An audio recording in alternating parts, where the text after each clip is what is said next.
ಕೊಡಗಿನ ಕುಲದೇವಿ, ನಾಡಿನ ಜೀವನದಿ ಮಾತೆ ಕಾವೇರಿ ತೀರ್ಥರೂಪಿಣಿಯಾಗಿ ಇವತ್ತು ಭಕ್ತಾದಿಗಳಿಗೆ ದರ್ಶನವನ್ನು ಕೊಟ್ಟಿದ್ದಾಳೆ.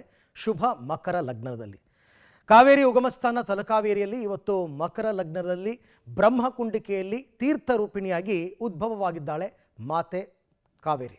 ಈ ತೀರ್ಥೋದ್ಭವದ ಕ್ಷಣಕ್ಕೆ ಸಾವಿರಾರು ಜನ ಭಕ್ತರು ಸಾಕ್ಷಿಯಾದರು, ನೀರನ್ನು ಪ್ರೋಕ್ಷಣೆ ಮಾಡಿಕೊಂಡು ಧನ್ಯತಾ ಭಾವವನ್ನು ಅನುಭವಿಸಿದರು. ಹಾಗಾದರೆ ತೀರ್ಥೋದ್ಭವದ ಕ್ಷಣ ಹೇಗಿತ್ತು ನೋಡೋಣ ಬನ್ನಿ.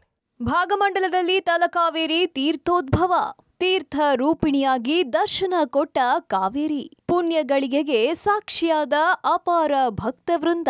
ಕೊಡಗು ಜಿಲ್ಲೆ ಭಾಗಮಂಡಲದಲ್ಲಿ ಜೀವನದಿ ಕಾವೇರಿ ತೀರ್ಥ ರೂಪದಲ್ಲಿ ದರ್ಶನ ಕೊಟ್ಟಿದ್ದಾಳೆ. ಮಧ್ಯಾಹ್ನ 1:44 ಶುಭ ಮಕರ ಲಗ್ನದಲ್ಲಿ ಕಾವೇರಿ ಮಾತೆ ಬ್ರಹ್ಮಕುಂಡಿಕೆಯಲ್ಲಿ ತೀರ್ಥ ರೂಪಿಣಿಯಾಗಿ ದರ್ಶನ ನೀಡಿದ್ದಾಳೆ. ತೀರ್ಥೋದ್ಭವವಾಗ್ತಿದ್ದಂತೆ ಕಾವೇರಿ ಮಾತೆಯನ್ನು ಭಕ್ತರು ಕಣ್ತುಂಬಿಕೊಂಡ್ರು. ಸ್ಥಳದಲ್ಲಿದ್ದ ಅರ್ಚಕರು ಭಕ್ತರಿಗೆ ಕಾವೇರಿ ತೀರ್ಥವನ್ನು ಪ್ರೋಕ್ಷಣೆ ಮಾಡಿದ್ರು. ಕಾವೇರಿ ಮಾತೆಯನ್ನು ಕಣ್ತುಂಬಿಕೊಂಡ ಸಾವಿರಾರು ಭಕ್ತರು ಭಕ್ತಿ ಭಾವ ಮೆರೆದು ಪುನೀತರಾದ್ರು. ಬೆಳಗ್ಗೆಯಿಂದಲೇ ಕಾವೇರಿ ಮಾತೆಗೆ ಪ್ರಧಾನ ಅರ್ಚಕ ಗುರುರಾಜ್ ಆಚಾರ್ ನೇತೃತ್ವದಲ್ಲಿ ಸಹಸ್ರನಾಮಾರ್ಚನೆ, ಪುಷ್ಪಾರ್ಚನೆ ಮತ್ತು ಕುಂಕುಮಾರ್ಚನೆ ನೆರವೇರಿದೆ. ಇನ್ನು ಸಂಸದ ಯದುವೀರ್ ಕೂಡ ಕಾವೇರಿ ತೀರ್ಥೋದ್ಭವವನ್ನು ಕಣ್ತುಂಬಿಕೊಂಡಿದ್ದಾರೆ. ಕಾವೇರಿ ಸಂಕ್ರಮಣ ಕೊಡಗಿನಲ್ಲಿ ಎಲ್ಲಕ್ಕಿಂತ ವಿಶೇಷ ಹಬ್ಬ.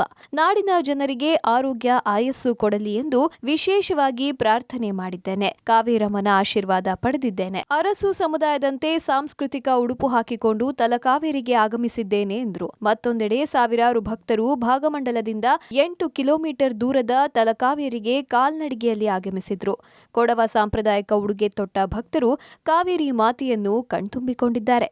ಕಾವೇರಿ ಸಂಕ್ರಮಣ ನಮ್ಮ ಕೊಡಗಿನಲ್ಲಿ ಬಹುಶಃ ಒಂದು ಎಲ್ಲಕ್ಕಿಂತ ವಿಶೇಷವಾದಂತಹ ಒಂದು ಹಬ್ಬ.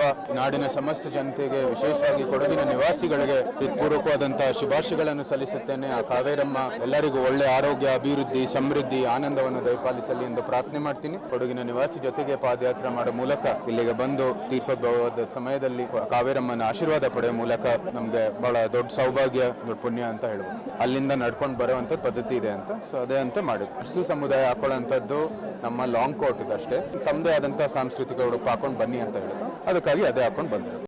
ಇನ್ನು ಕಾವೇರಿ ತೀರ್ಥೋದ್ಭವಕ್ಕೆ ವಿರಾಜಪೇಟೆ ಶಾಸಕ ಎಎಸ್ ಪೊನ್ನಣ್ಣ, ಮಡಿಕೇರಿ ಶಾಸಕ ಮಂಥರ್ಗೌಡ, ನಟಿ ಹರ್ಷಿಕಾ ಪೂಣಚ್ಚ, ನಟ ಭುವನ್ ಸೇರಿದಂತೆ ಜಿಲ್ಲಾ ಮಟ್ಟದ ಅಧಿಕಾರಿಗಳು ಕಾವೇರಿ ತೀರ್ಥೋದ್ಭವದಲ್ಲಿ ಭಾಗವಹಿಸಿದ್ರು. ತೀರ್ಥ ಕುಂಡಿಕೆಯ ಬಳಿ ನಿಂತು ಪೂಜೆ ಸಲ್ಲಿಸಿದ್ರು. ವಿರಾಜಪೇಟೆ ಶಾಸಕ ಎಎಸ್ ಪೊನ್ನಣ್ಣ ಮಾತನಾಡಿ, ಕಾವೇರಿ ಮಾತೆ ದೇಶದ ಜನರಿಗೆ ಆರೋಗ್ಯ, ನೆಮ್ಮದಿ, ಸುಖ, ಶಾಂತಿ ನೀಡಲಿ ಎಂದರು.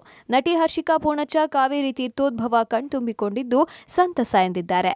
1 ಗಂಟೆ 44 ನಿಮಿಷಕ್ಕೆ ತಾಯಿ ಕಾವೇರಿ ತೀರ್ಥರೂಪಿಣಿಯಾಗಿ ನಮಗೆಲ್ಲರಿಗೂ ಆಕೆಯ ಪುಣ್ಯ ದರ್ಶನವನ್ನು ನೀಡಿದ್ದಾಳೆ. ಬಹಳ ಒಂದು ಸಾರ್ಥಕವಾದಂಥ ಗಳಿಗೆ ಎಲ್ಲ ನಾಡಿನ ಸಮಸ್ತ ಜನತೆಗೆ, ಕೊಡಗಿನ ಸಮಸ್ತ ಜನತೆಗೆ, ರಾಜ್ಯದ ದೇಶದ ಎಲ್ಲ ಜನತೆಗೆ ಆ ತಾಯಿ ಕಾವೇರಿ ಆಶೀರ್ವದಿಸಲಿ, ಒಳ್ಳೆಯದನ್ನು ಮಾಡಲಿ, ಈ ದೇಶಕ್ಕೆ ಜನರಿಗೆ ಸಮೃದ್ಧಿ, ನೆಮ್ಮದಿ ಮತ್ತು ಆರೋಗ್ಯವನ್ನು ಕರುಣಿಸಲಿ ಅಂತ ಕೇಳ್ಕೊಳ್ತೀನಿ.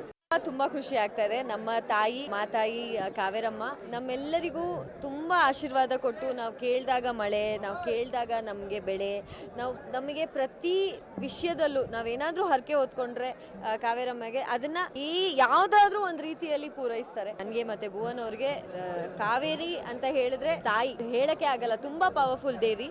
ಜೀವನದಿ ಕಾವೇರಿ ಮಾತೆ ನಿಗದಿತ ಸಮಯಕ್ಕೆ ಸರಿಯಾಗಿ ಬ್ರಹ್ಮಕುಂಡಿಕೆಯಿಂದ ತೀರ್ಥರೂಪಿಣಿಯಾಗಿ ಭಕ್ತರಿಗೆ ದರ್ಶನ ನೀಡಿದ್ದಾಳೆ.